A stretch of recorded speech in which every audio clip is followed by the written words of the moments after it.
Hello everyone, welcome to ISPCS centre. This is Pranay Kumar Singh. Friends, आज हम लोग 70वीं BPSC की प्रारंभिक परीक्षा को ध्यान में रखते हुए परफेक्शन आइज द्वारा संचालित किए जा रहे टेस्ट सीरीज नंबर 7 को डिस्कस करेंगे। यह जो टेस्ट सीरीज है वो मुख्य रूप से ज्योग्राफी सब्जेक्ट से संबंधित है। तो आइए आज का डिस्कशन हम लोग प्रारंभ करते हैं। पहला प्रश्न है, निम्नलिखित में से कौन सी जलवायु भूमध्य रेखा के 5 डिग्री और 10 डिग्री उत्तर और दक्षिण के बीच पाई जाती है और अधिकांश दिनों में बादल छाए रहते हैं तथा भारी वर्षा होती है। तो देखिए, इस प्रकार की जो जलवायु है मुख्य रूप से गर्म, आर्द्र एवं भूमध्य सागरीय जलवायु के अंतर्गत आती है। तो इस प्रश्न का आंसर हो जाएगा ऑप्शन नंबर बी। नेक्स्ट, दूसरा नंबर प्रश्न कह रहा है कि निम्नलिखित में से कौन सा कथन सागर नितल प्रसरण की अवधारणा के लिए सही है। यदि पहला विकल्प देखें तो पहला विकल्प कह रहा है टेक्टोनिक प्लेटें एक दूसरे से अलग हो जाती हैं। पहला बिल्कुल सही है। दूसरा कह रहा है कि सागर नितल प्रसरण अभिसारी प्लेट सीमाओं पर होता है। तो देखिए, यह अभिसारी प्लेट नहीं बल्कि यह जो सागर नितल प्रसरण है वह अपसारी प्लेटों पर होता है। तो इस कारण दूसरा नंबर जो स्टेटमेंट है वह गलत हो गया। तो इस प्रश्न का आंसर हो जाएगा ऑप्शन नंबर ए, क्योंकि केवल और केवल पहला नंबर जो स्टेटमेंट है वह सही है। नेक्स्ट, तीसरा नंबर प्रश्न कह रहे हैं कि दुनिया भर में भूकंपों के वितरण के संदर्भ में निम्नलिखित कथनों पर विचार करें। पहला कह रहा है कि टेक्टोनिक प्लेटों के किनारे से सटे क्षेत्र भूकंप के लिए अत्यधिक संवेदनशील होते हैं। पहला बिल्कुल सही है। दूसरा नंबर कह रहा है अल्पाइन हिमालयी बेल्ट भूकंप के लिए अत्यधिक संवेदनशील क्षेत्र है। तो दूसरा नंबर भी विकल्प सही है। तो इस प्रश्न का जो आंसर हो जाएगा वह होगा ऑप्शन नंबर सी, अर्थात 1 और 2 दोनों नंबर जो विकल्प है वे सही है। नेक्स्ट, चौथा नंबर प्रश्न कह रहा है तबरेज। देखिए, यह जो टाइपिंग एरर हो गया है, तबरीज नहीं बल्कि यह तबरेज है। प्रश्न कह रहा है कि तबरेज क्षेत्र हाल ही में खबरों में रहा है। तो यह बताइए कि तबरेज शहर निम्नलिखित में से किस देश में अवस्थित है। तो अब यह प्रश्न उठता है कि तबरेज जो शहर था वह हाल ही में खबरों में क्यों रहा।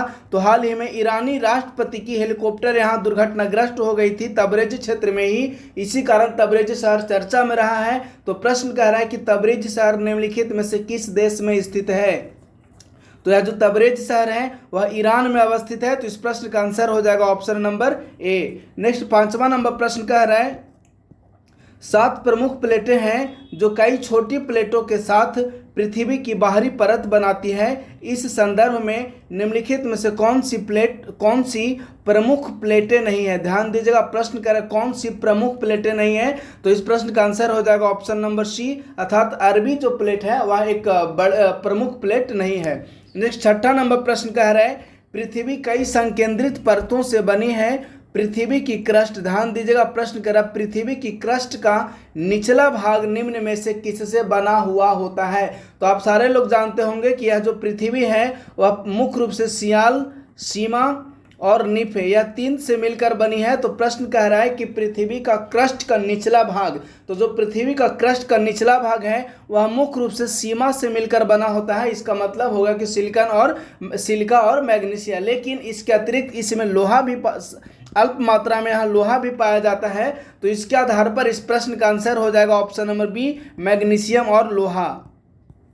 नेक्स्ट प्रश्न है निम्नलिखित में से कौन उच्च बादल के उदाहरणों में से कौन सा नहीं है। ध्यान दीजिएगा, प्रश्न कह रहा है कि उच्च बादल के उदाहरण में निम्न में से कौन शामिल नहीं है। तो पहला नंबर विकल्प कह रहा है सीरस बिल्कुल शामिल है। दूसरा कह रहा है निब्रो स्टेटस। देखिए, जो निब्रो स्टेटस है वह शामिल नहीं है। इसके अतिरिक्त जो तीसरा नंबर विकल्प है स्टेटस वह भी शामिल नहीं है। और नेक्स्ट है सीरोक्यूमुलस, यह उच्च बादल का उदाहरण है। तो प्रश्न कह रहा है कि निम्न में से कौन शामिल नहीं है। तो इस प्रश्न का आंसर हो जाएगा ऑप्शन नंबर बी, अर्थात विकल्प 2 एवं 3 है जो कि उच्च बादल के उदाहरण के रूप में निम्न में से शामिल नहीं है।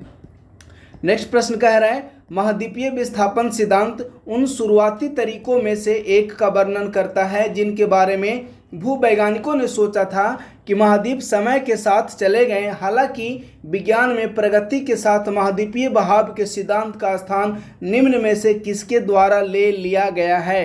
तो इस प्रश्न का आंसर हो जाएगा ऑप्शन नंबर बी, अर्थात प्लेट टेक्टोनिक थ्योरी द्वारा। नेक्स्ट, 9वां नंबर प्रश्न कह रहा है कि निम्नलिखित स्थानों पर विचार करें। पहला, यह दक्षिण पूर्व साइबेरिया में स्थित है। यह दुनिया की सबसे पुरानी झील है। यह दुनिया की सबसे गहरी झील है और इसमें दुनिया के कुल जमे हुए मीठे पानी के भंडार का लगभग 20% हिस्सा है।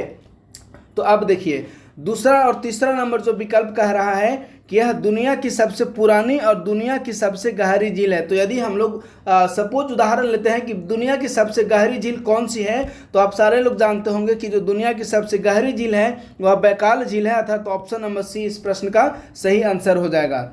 नेक्स्ट 10th नंबर प्रश्न कह रहा है, निम्नलिखित में से कौन सा भूकंप का सबसे आम यानी कि सबसे साधारण प्रकार है। तो जो भूकंप का सबसे साधारण प्रकार है वह है टेक्टोनिक भूकंप। तो इस प्रश्न का आंसर ऑप्शन नंबर सी।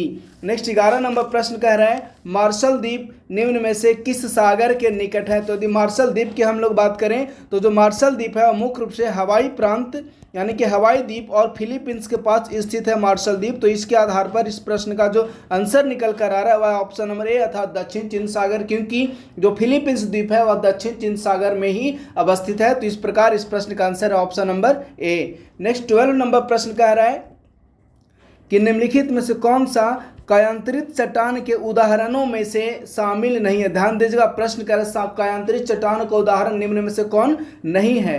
तो पहला कह रहा है बलुआ पत्थर, बिल्कुल गलत। दूसरा कह रहा है सेल, बिल्कुल गलत। तीसरा कह रहा है ग्रेनाइट, बिल्कुल गलत। यानी कि ये जो तीनों हैं वे कायांतरित चट्टान का उदाहरण नहीं है। तो इस प्रश्न के अनुसार आंसर हो जाएगा ऑप्शन नंबर डी अर्थात 1, 2 और 3 तीनों जो विकल्प दिए हुए हैं वे कायांतरित चट्टान का उदाहरण नहीं है। 13 नंबर प्रश्न कह रहा है, यह एक संक्रमणकालीन प्रकार की जलवायु है जो भूमध्य रेखीय वनों और व्यापारिक पवन वाले गर्म रेगिस्तानों के बीच पाई जाती है। शुष्क और आर्द्र मौसम सबसे अलग होते हैं और इस प्रकार की जलवायु उष्णकटिबंधीय क्षेत्रों तक ही सीमित होती है। और ऊपर में जो दिए हुए हैं वो निम्न में से किस जलवायु क्षेत्र का वर्णन करते हैं। तो जो उपरोक्त स्टेटमेंट दिए हुए हैं वो सूडान प्रकार की जलवायु का वर्णन करते हैं, अर्थात ऑप्शन नंबर सी इस प्रश्न का सही आंसर है।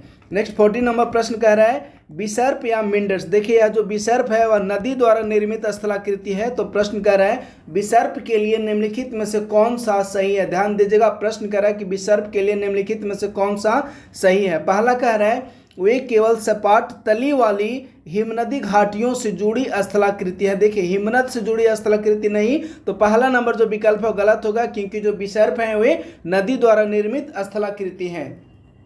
दूसरा कह रहा है वे अपर्दनात्मक और निक्षेपण दोनों प्रक्रियाओं का परिणाम है। बिल्कुल सही है। तो इस प्रकार इस प्रश्न का जो आंसर हो जाएगा वह है ऑप्शन बी अर्थात केवल और केवल दूसरा नंबर जो विकल्प है वे सही है।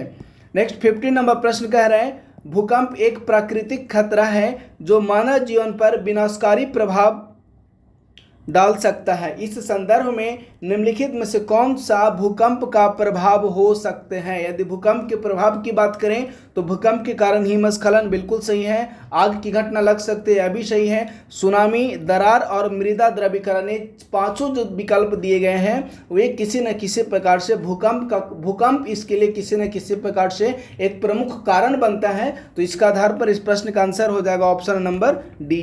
नेक्स्ट 16 नंबर प्रश्न कह रहा है कि निम्नलिखित में से कौन सा देश स्कैंडिनेवियाई देश कहलाने वाले देशों के समूह में शामिल है। प्रश्न कर रहा है कि स्कैंडिनेवियाई देश निम्न में से कौन कौन शामिल है। तो देखिए डेनमार्क और स्वीडन, ये जो दो विकल्प हैं वो स्कैंडिनेवियाई देश के रूप में आते हैं। तो इस प्रश्न का आंसर हो जाएगा ऑप्शन नंबर ए।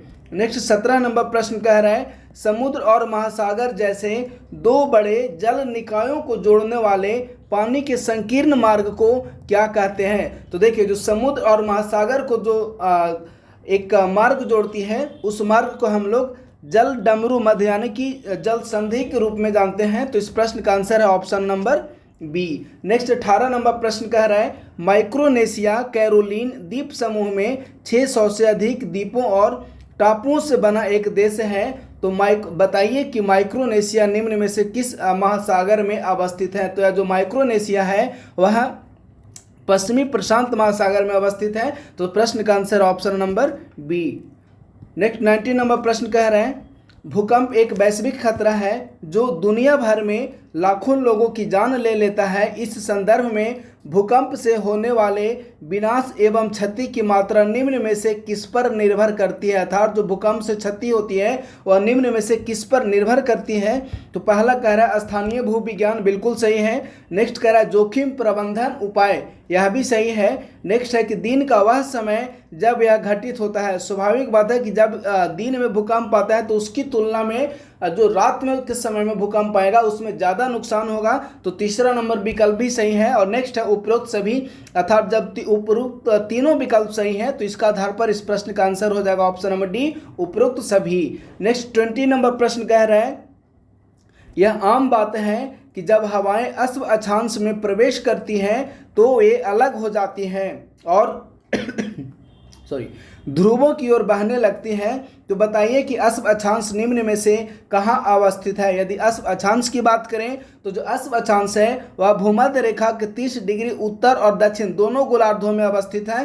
सपोज करिए पृथ्वी है तो ये 0 डिग्री अक्षांश यानी कि भूमध्य रेखा है, और इसके आसपास जो 30 डिग्री के जो उत्तर और दक्षिण अक्षांश है इसे ही अश्व अक्षांश के रूप में हम लोग जानते हैं। तो प्रश्न के अनुसार आंसर हो जाएगा ऑप्शन नंबर ए, अर्थात भूमध्य रेखा के 30 डिग्री उत्तर और दक्षिणी अक्षांश है।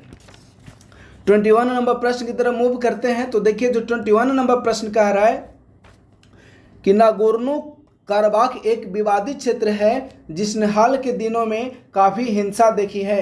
तो बताइए कि नागोर्नो कराबाख विवाद में मुख्य रूप से कौन कौन 2 देश शामिल हैं। तो नागोर्नो कराबाख का जो क्षेत्र है वह मुख्य रूप से अजरबैजान और आर्मेनिया के मध्य विवादित स्थल है। तो इस प्रश्न का आंसर है ऑप्शन नंबर सी, अर्थात अजरबैजान और आर्मेनिया।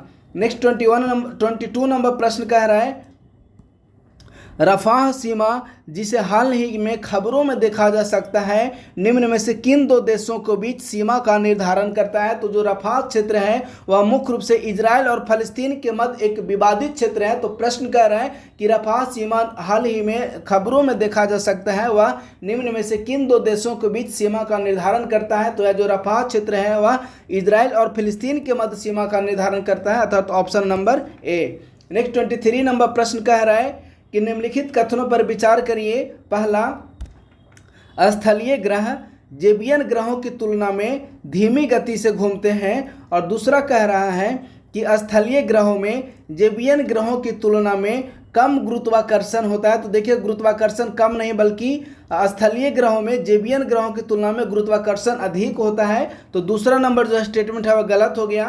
पहला कह रहा है कि स्थलीय ग्रह जेबियन ग्रहों की तुलना में धीमी गति से घूमते हैं, बिल्कुल सही है।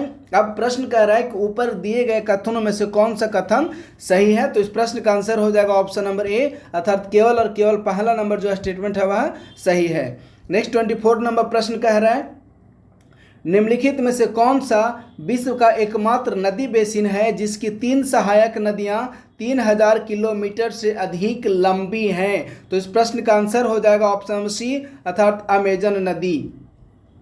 25 नंबर प्रश्न कह रहा है सुनामी तरंगों की गति निम्न में से किस पर निर्भर करती है। तो जो सुनामी तरंग है उसकी जो गति है वह मुख्य रूप से महासागरों की गहराई पर निर्भर करती है, अर्थात ऑप्शन नंबर सी। हाल ही में पापुआ न्यू गिनी में विनाशकारी भूस्खलन हुआ, तो इस संदर्भ में पापुआ न्यू गिनी के लिए निम्न में से कौन सा कथन सही है। पहला कह रहा है कि यह दक्षिण अटलांटिक महासागर में स्थित है। तो देखिए यह जो पापुआ न्यू गिनी है वह दक्षिण अटलांटिक महासागर नहीं बल्कि पापुआ न्यू गिनी दक्षिण प्रशांत महासागर में अवस्थित है। तो पहला नंबर जो विकल्प है वह गलत हो गया। दूसरा कह रहा है कि यह अपने सक्रिय ज्वालामुखियों और घने वर्षावन के लिए जाना जाता है। तो देखिए जो दूसरा नंबर विकल्प है बिल्कुल सही है। अब प्रश्न देख लेते हैं। प्रश्न कह रहा है कि नीचे दिए गए कोड का उपयोग करके सही उत्तर का चयन करें, अर्थात बताना है कि उपरोक्त जो 2 स्टेटमेंट दिए हुए हैं उनमें से कौन सा कथन सही है। तो देखिए पहला जब गलत हो गया तो ऑब्वियसली ऑप्शन नंबर बी इस प्रश्न का सही आंसर हो जाएगा। नेक्स्ट 27 नंबर प्रश्न कह रहा है निम्नलिखित कथनों पर विचार करें और बताएं कि उपरोक्त जो कथन दिए हुए हैं वो निम्न में से किसका वर्णन करते हैं। पहला स्टेटमेंट है कि वे धूल, चट्टान और बर्फ से बने सौर मंडल के निर्माण से बचे एवं जमे हुए अवशेष हैं। दूसरा, वे धूल और बर्फ से बने एक पिंड होते हैं जो कि सूर्य की परिक्रमा करते हैं। और तीसरा, वे अपनी लंबी बहती पूंछ के लिए जाने जाते हैं। तो ये जो स्टेटमेंट है मुख्य रूप से धूमकेतु से संबंधित है, अर्थात ऑप्शन नंबर बी।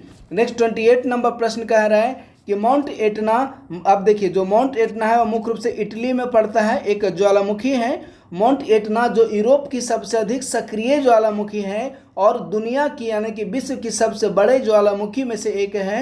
2023 की शुरुआत से लगातार उसमें प्रस्फोदन लगातार उसमें मैग्मा का प्रस्फोदन हो रहा है। तो प्रश्न पूछ रहा है कि बताइए कि माउंट एटना निम्न में से किस देश में अवस्थित है। तो प्रश्न के स्टार्टिंग में मैंने बताया कि जो माउंट एटना है वह इटली में अवस्थित है। तो ऑप्शन नंबर ए इस प्रश्न का सही आंसर है। नेक्स्ट 29 नंबर प्रश्न कह रहा है निम्नलिखित में से किस ग्रह को आंतरिक ग्रह कहा जाता है। यदि आंतरिक ग्रह की हम लोग बात करें तो आंतरिक ग्रह के अंतर्गत मुख्य रूप से 4 ग्रह आते हैं, जिसमें से बुध, शुक्र, पृथ्वी एवं मंगल। ये जो 4 ग्रह हैं वो मुख्य रूप से आंतरिक ग्रह के अंतर्गत आते हैं। तो प्रश्न कह रहा है कि निम्न में से किस ग्रह को आंतरिक ग्रह कहा जा सकता है, अर्थात ऑप्शन नंबर 1 बिल्कुल सही है। दूसरा कह रहा है शनि, बिल्कुल गलत। तीसरा कह रहा है पृथ्वी, बिल्कुल सही। चौथा कह रहा है बृहस्पति, बिल्कुल गलत। प्रश्न कह रहा है कि नीचे दिए गए कोड का उपयोग करके सही उत्तर का चयन करें। तो देखिए ऑप्शन नंबर बी अर्थात बुध एवं पृथ्वी निम्न में जो विकल्प दिए हुए हैं उस विकल्प के अनुसार बुध और पृथ्वी है वे आंतरिक ग्रह का उदाहरण है, अर्थात ऑप्शन नंबर बी इस प्रश्न का सही आंसर है। नेक्स्ट 30 नंबर प्रश्न की बात करें तो देखिए जो 30 नंबर प्रश्न है वह कह रहा है कि तापमान परिवर्तन से प्रेरित चट्टानों के विस्तार और संकुचन के परिणाम स्वरूप निम्नलिखित में से कौन सी घटना घटित होती है। तो देखिए इस प्रश्न का यदि आंसर की हम लोग बात करें तो ऑप्शन नंबर सी अर्थात एक्सफोलिएशन की जो घटना है वह तापमान परिवर्तन के परिणाम स्वरूप जो चट्टानों का विस्तार एवं संकुचन होता है उसे हम लोग एक्सफोलिएशन की घटना के रूप में जानते हैं, अर्थात option number C. Next 31 number प्रश्न कह रहा है कि निम्नलिखित भू आकृति विज्ञानियों में से किसने भू आकृति विकास के सबसे लोकप्रिय सिद्धांत को यह बताते हुए प्रतिपादित किया कि यह एक समयावधि होती है जिसके दौरान एक ऊंचा भूभाग भूमि स्कल्पचर की प्रक्रिया द्वारा अपने परिवर्तन से गुजरता है और अंत में एक निम्न सुविधाहीन मैदान में बदल जाता है। तो यह जो स्टेटमेंट है वह मुख्य रूप से विलियम मॉरिस डेविस द्वारा दिया गया है, अर्थात ऑप्शन नंबर बी इस प्रश्न का सही आंसर है। नेक्स्ट 32 नंबर प्रश्न कह रहा है ईस्ट पैसिफिक राइज एक मध्य महासागरीय कटक है। ध्यान दीजिएगा, ईस्ट पैसिफिक राइज एक मध्य महासागरीय कटक है जो कि पूर्वी प्रशांत महासागर से होकर गुजरती है। इस संदर्भ में पूर्वी प्रशांत राइज प्रशांत प्लेट को निम्न में से किससे अलग करता है। तो देखिए यह जो पूर्वी प्रशांत राइज है वह कॉकस प्लेट, नाजका प्लेट और अंटार्कटिक प्लेट ये तीनों से अलग करता है। तो इस प्रश्न का आंसर हो जाएगा option number D. Next 33 number प्रश्न कह रहा है निम्नलिखित में से कौन अंतरराष्ट्रीय तिथि रेखा के सबसे निकट है। यदि अंतरराष्ट्रीय तिथि रेखा की बात करें अर्थात 180 डिग्री की जो रेखा है उसे अंतरराष्ट्रीय तिथि रेखा के रूप में हम लोग जानते हैं। तो प्रश्न कह रहा है कि अंतरराष्ट्रीय तिथि रेखा के सबसे निकट निम्न में से कौन सा है। तो देखिए जो बेरिंग सागर है वो अंतरराष्ट्रीय तिथि रेखा के सबसे नजदीक है, अर्थात option number C.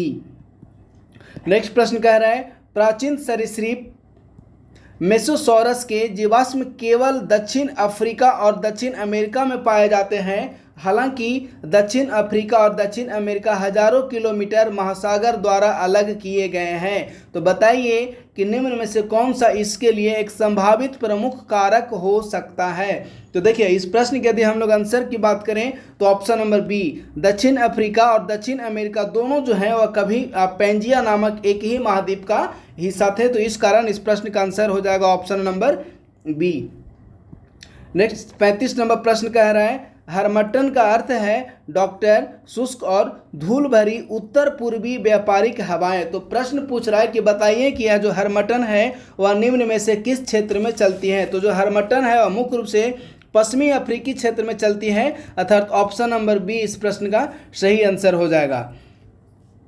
Next 36 number प्रश्न कह रहा है कि निम्नलिखित में से कौन सा कथन अपक्षय के लिए सही है। ध्यान दीजिएगा, प्रश्न करा कि कौन सा जो कथन है वे अपक्षय के लिए सही है। पहला नंबर स्टेटमेंट है कि यह चट्टानों के खनन और उत्खनन में सहायता करता है, बिल्कुल सही। दूसरा, यह खनिजों की वृद्धि और सांद्रता में मदद करता है, यह भी सही है। और नेक्स्ट है कि यह मिट्टी को समृद्ध करता है, यह भी सही है, अर्थात option number D. Next 37 number प्रश्न कह रहा है निम्नलिखित में से कौन सा शब्द पृथ्वी ग्रह के आकार का सबसे अच्छा वर्णन करता है। यानी कि प्रश्न जो कह रहा है कि निम्न में से कौन सा जो शब्द है वह पृथ्वी का ग्रह के आकार का सबसे अच्छा वर्णन करता है। तो देखिए इस प्रश्न का जो आंसर हो जाएगा वो होगा ऑप्शन नंबर डी, अर्थात पृथ्वी की आकार के लिए जियोआइड यानी कि भू आकृति का उपयोग किया जाता है। तो इस प्रश्न का आंसर है option number D. Next 38 number प्रश्न कह रहा है निम्नलिखित में से किसने 1930 के दशक में प्रतिपादित किया था कि मेंटल में संवहन धाराओं की संभावना है जो कि थर्मल अंतर पैदा करने वाले रेडियोधर्मी तत्वों के कारण उत्पन्न होती हैं। तो यह जो सिद्धांत है इस सिद्धांत का प्रतिपादन मुख्य रूप से आर्थर होम्स द्वारा दिया गया था, अर्थात ऑप्शन नंबर बी इस प्रश्न का सही आंसर है। नेक्स्ट 39 नंबर प्रश्न कह रहा है आग्नेय चट्टानें कोयले और पेट्रोलियम का अच्छा स्रोत है। देखिए पहला नंबर जो स्टेटमेंट है वो गलत होगा, क्योंकि कोयला और पेट्रोलियम का अच्छा स्रोत आग्नेय चट्टान नहीं बल्कि अवसादी जो चट्टान है वह कोयला और पेट्रोलियम का अच्छा स्रोत है, अर्थात पहला नंबर स्टेटमेंट गलत हो गया। दूसरा कह रहा है कि ग्रेबो आग्नेय चट्टान का एक उदाहरण है। यदि गैब्रो की हम लोग बात करें तो आग्नेय चट्टान का उदाहरण है, बिल्कुल सही है। प्रश्न कर रहा है कि ऊपर दिए गए कथनों में से कौन सा कथन सही है, तो ऑप्शन नंबर बी अर्थात केवल दूसरा नंबर जो विकल्प है वह सही है। 40 नंबर प्रश्न कह रहा है पृथ्वी के तापमान के संदर्भ में निम्नलिखित कथनों पर विचार करें। पहला स्टेटमेंट है कि ऊंचाई बढ़ने के साथ तापमान सामान्यतः बढ़ता है। देखिए बढ़ता नहीं बल्कि तापमान जो सामान्यतः है वह घटता है, तो पहला नंबर विकल्प गलत हो गया। दूसरा कह रहा है भूमि की तुलना में समुद्र के ऊपर तापमान में अधिक भिन्नता देखने को मिलती है। देखिए दूसरा नंबर विकल्प भी गलत है, क्योंकि तापमान में भूमि की तुलना में समुद्र के ऊपर तापमान में अधिक नहीं बल्कि समुद्र के ऊपर तापमान में कम भिन्नता और भूमि के ऊपर तापमान में अधिक भिन्नता देखने को मिलती है। इस प्रकार इस प्रश्न का दोनों जो स्टेटमेंट है वो गलत हो गया। अब प्रश्न कह रहा है कि उपरोक्त कथनों में से कौन सा कथन सही है, तो इस प्रश्न का आंसर हो जाएगा ऑप्शन नंबर डी, अर्थात न तो एक और नहीं दो। नेक्स्ट 41 नंबर प्रश्न कह रहा है निम्नलिखित में से कौन सा प्रमाण है कि पृथ्वी जो है वह गोलाकार है, अर्थात पृथ्वी गोलाकार है उसका निम्न में से कौन सा एक प्रमुख कारक हो सकता है। तो इस प्रश्न का आंसर हो जाएगा ऑप्शन नंबर डी, क्योंकि पृथ्वी की गोलाकार क्षितिज, इसके अलावा चंद्र ग्रहण और सूर्योदय एवं सूर्यास्त की जो घटना है इन सब से कहीं ना कहीं अप्रत्यक्ष रूप से प्रतीत होती है कि जो पृथ्वी है उसका आकार है वह गोलाकार है। इसी कारण इस प्रश्न का आंसर हो जाएगा option number D. Next 42 number प्रश्न कह रहा है तटीय भू आकृतियों के संदर्भ में निम्नलिखित कथनों पर विचार करें। पहला नंबर स्टेटमेंट है कि समुद्र के नीचे ढलने के कारण जलमग्न तट रेखाएं बनती हैं। देखिए पहला नंबर जो विकल्प है वह गलत हो गया, क्योंकि समुद्र के नीचे ढलने नहीं बल्कि भूमि के डूबने के परिणाम स्वरूप जलमग्न तट रेखाएं बनती हैं। और दूसरा कह रहा है समुद्र के स्तर में वृद्धि के कारण उभरने वाली तट रेखाएं बनती हैं। देखिए समुद्र के स्तर में वृद्धि नहीं बल्कि समुद्र के जल स्तर में कमी के कारण उभरने वाली तट रेखाएं बनती हैं। इस कारण इस प्रश्न का आंसर हो जाएगा ऑप्शन नंबर डी, क्योंकि दोनों जो ऊपर में दिए गए विकल्प में गलत हैं। नेक्स्ट 43 नंबर प्रश्न की बात करें तो देखिए जो 43 नंबर प्रश्न है वह महाद्वीपीय शेल्फ से संबंधित है। प्रश्न कह रहा है निम्नलिखित में से कौन सा कथन महाद्वीपीय शेल्फ के लिए सही है। पहला नंबर जो स्टेटमेंट दिया हुआ है कि वे ढलान की खड़ी ढाल की विशेषता रखते हैं, तो पहला नंबर जो स्टेटमेंट है वह गलत हो गया। दूसरा नंबर स्टेटमेंट कह रहा है कि उनके पास विश्व की सबसे समृद्ध मछली पकड़ने के मैदान पाए जाते हैं। देखिए दूसरा नंबर विकल्प बिल्कुल सही है। प्रश्न कह रहा है कि नीचे दिए गए कोड का उपयोग करके सही उत्तर चुनिए, तो इस प्रश्न का आंसर हो जाएगा option number B. Next 44 number प्रश्न कह रहा है कि कोरियोलिस प्रभाव कई बड़े पैमाने पर मौसम पैटर्न के लिए जिम्मेदार है। इस संदर्भ में कोरियोलिस बल के लिए निम्नलिखित में से कौन सा कथन सही है। पहला कह रहा है कि यह दक्षिणी गोलार्ध में हवाओं को दाईं ओर मोड़ देता है। देखिए पहला नंबर जो विकल्प है वह बिल्कुल गलत है, क्योंकि दक्षिणी गोलार्ध में यह हवाओं को मुख्य रूप से बाईं ओर मोड़ता है और उत्तरी गोलार्ध में यह हवाओं को मुख्य रूप से दाईं ओर मोड़ता है। तो पहला नंबर जो स्टेटमेंट है वह गलत हो गया। अब दूसरा नंबर स्टेटमेंट हम लोग देखते हैं। दूसरा नंबर स्टेटमेंट कह रहा है कि यह जो कोरियोलिस दूसरा नंबर जो स्टेटमेंट कह रहा है कि कोरियोलिस प्रभाव की जो घटना होती है वह पृथ्वी की परिक्रमण के कारण होती है। तो दूसरा नंबर भी स्टेटमेंट है वह गलत हो गया। तो अब देखिए प्रश्न कर रहा है कि ऊपर दिए गए कोड का उपयोग करके सही उत्तर का चयन करें। तो जब दोनों स्टेटमेंट गलत हो गया तो इस प्रश्न का आंसर हो जाएगा ऑप्शन नंबर डी, अर्थात न तो 1 और न ही 2। नेक्स्ट प्रश्न है, उपरोक्त में से कौन सा गर्म स्थानीय हवा का उदाहरण है। यदि गर्म स्थानीय हवा की बात करें तो देखिए जो मिस्टल है वह गर्म स्थानीय हवा का उदाहरण है। तो इस प्रश्न का आंसर हो जाएगा option number C. Next 46 number प्रश्न है, निम्नलिखित कथनों पर विचार करें और बताएं कि उपरोक्त में से कौन से कथन सही हैं। पहला कह रहा है कि बृहत ज्वार के दौरान सूर्य और चंद्रमा एक दूसरे से समकोण पर होते हैं। पहला बिल्कुल गलत है, क्योंकि समकोण पर नहीं बल्कि सूर्य, चंद्रमा और पृथ्वी तीनों एक सीध में होते हैं। दूसरा नंबर स्टेटमेंट कह रहा है कि बृहत ज्वार और लघु ज्वार के बीच सामान्यतः 7 दिन का अंतराल पाया जाता है। दूसरा नंबर बिल्कुल सही है। प्रश्न कह रहा है कि कौन सा कथन सही है, तो इस प्रश्न का आंसर हो जाएगा ऑप्शन नंबर बी, क्योंकि केवल और केवल दूसरा नंबर जो स्टेटमेंट है वह सही है। नेक्स्ट 47 नंबर प्रश्न कह रहा है कि जनवरी माह में भूमध्य रेखा से सूर्य की स्पष्ट दक्षिण दिशा की ओर गति का परिणाम निम्न में से क्या होता है। तो देखिए यदि हम लोग प्रश्न की बात करें तो प्रश्न स्पष्ट रूप से कह रहा है कि जनवरी महीने में भूमध्य रेखा से सूर्य की स्पष्ट दक्षिण दिशा की ओर गति का परिणाम निम्न में से क्या होता है। तो पहला नंबर स्टेटमेंट कह रहा है कि विषुवत रेखीय निम्न दाब पेटी मध्य विषुवत रेखीय स्थिति के दक्षिण की ओर खिसक जाती है। पहला बिल्कुल सही है। दूसरा कह रहा है कि उपोष्णकटिबंधीय उच्च दबाव वाली कोशिकाएं दक्षिणी गोलार्ध में समुद्र के ऊपर केंद्रित होती हैं। यह भी सही है। प्रश्न कह रहा है कि ऊपर दिए गए कोड का उपयोग कर सही कथन का चयन करें। तो देखिए option number D, option number C, 1 और 2 दोनों, क्योंकि ऊपर में जो दोनों स्टेटमेंट दिए हुए हैं वो दोनों ही स्टेटमेंट सही हैं। नेक्स्ट 48 नंबर प्रश्न कह रहा है, तापमान के व्युत्क्रम के संदर्भ में निम्नलिखित में से कौन सा कथन सही नहीं है। ध्यान दीजिएगा, प्रश्न ही कह रहा है कि कौन सा कथन गलत है। पहला स्टेटमेंट है, साफ आसमान और शांत हवा के साथ एक लंबी सर्दियों की रात तापमान व्युत्क्रम के लिए आदर्श स्थिति मानी जाती है। पहला बिल्कुल सही। दूसरा कह रहा है, कोहरा अक्सर उस क्षेत्र में देखा जाता है जहां की तापमान का व्युत्क्रमण होता है। यह भी सही है। नेक्स्ट है, तापमान व्युत्क्रमण के कारण पृथ्वी अपने ऊपर की हवा की तुलना में अधिक गर्म हो जाती है। देखिए सी नंबर विकल्प गलत है, क्योंकि ऊपर की जो हवा है वह अधिक गर्म होती है और जो नीचे की हवा है यानी कि पृथ्वी सतह की जो हवा है वह थोड़ी ऊपर की हवा की तुलना में ठंडी होती है। तो सी नंबर जो विकल्प है वह गलत हो गया। प्रश्न करा कि कौन सा कथन सही नहीं है, अर्थात कौन सा कथन गलत है। तो ऑब्वियसली इस प्रश्न का आंसर हो जाएगा ऑप्शन नंबर सी।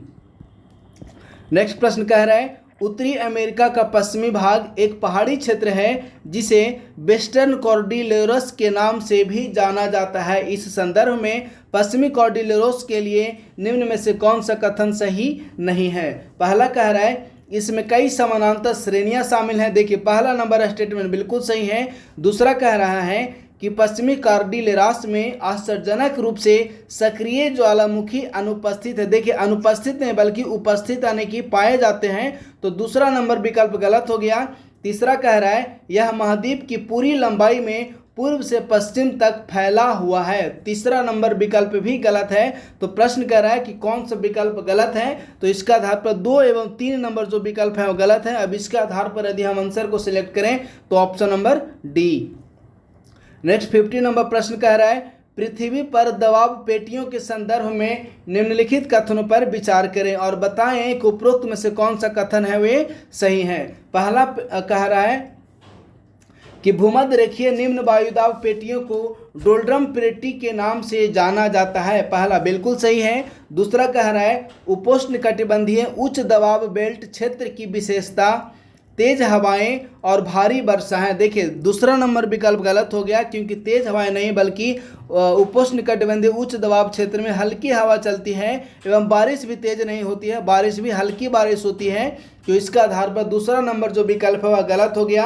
अब प्रश्न हम लोग देखते हैं। प्रश्न कह रहा है कि उपरोक्त में से कौन सा कथन सही है, तो हमारा आंसर निकल कर आ रहा है option number A. Next 51 number प्रश्न कह रहा है पृथ्वी के वायुमंडल के संदर्भ में निम्नलिखित कथनों पर विचार करें।